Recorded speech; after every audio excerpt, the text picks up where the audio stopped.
जुई, अगं रिलॅक्स. उगाच फेऱ्या का मारतेस? तिलोत्तमा मॅडम, मला खूप टेन्शन आलंय. काय चाललं असेल आत? चूक केली असेल तर शिक्षा होईल आणि काही नसेल तर काही प्रश्नच नाही ना. आपण आपलं काम करू. टेन्शनमुळे कामातही लक्ष लागणार नाही. खरंच ग बाई, मलाही काही सुचत नाहीये आता. मी जातो आतमध्ये. अहो का? का म्हणजे काय? तुम्ही कशाला जाता आतमध्ये आणि काय बोलणार आहात? बोलायला पाहिजे ना. हे काय चाललंय? हे सगळं मुद्दाम चाललंय, तुला सांगतो. हे दाभोळ करता जयला मुद्दाम त्रास देत आहेत. कदम, तुम्ही जरा शांत व्हा प्लीज. अरे काय शांत राहायचं म्हणजे काय करायचं? तुला वाटतं जय कधी कोणाला काय बोलेल? नंदिनी, तू मला सांग, त्याने आजपर्यंत कोणाला काही उलट बोललाय?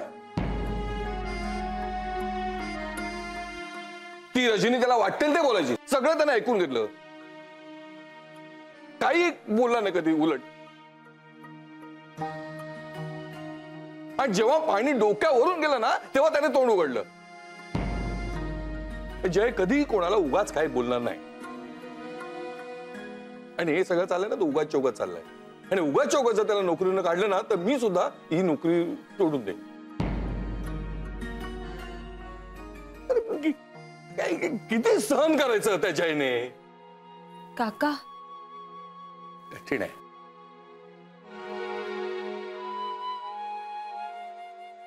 काका,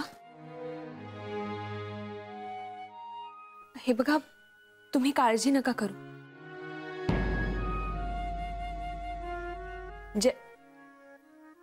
जयरामना काहीही होणार नाही.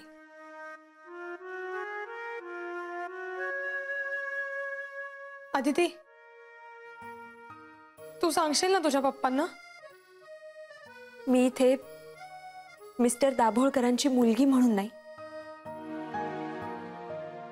तर जयरामची कलीग म्हणूनच सांगते. जयराम चुकीचं वागणार नाही याची मलाही खात्री आहे.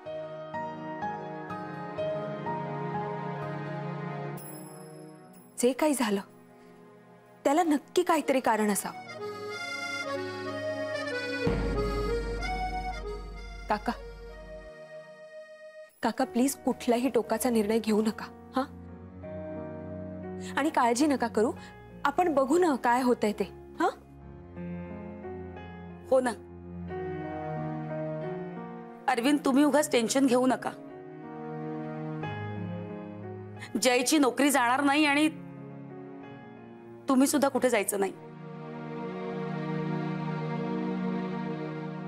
आपण सगळे इथे एकत्रच राहूया, एकत्रच काम करूया. आणि आऊ आहेत ना आतमध्ये, त्या कधी काही चुकीचं होऊच देणार नाहीत.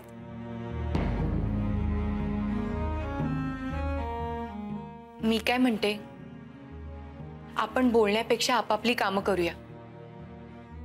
जय आला की मग ठरवू ना काय करायचे ते.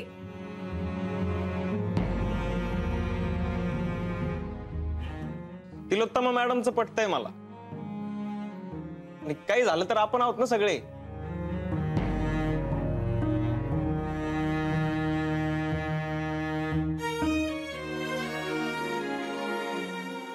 काका, काळजी नका करू.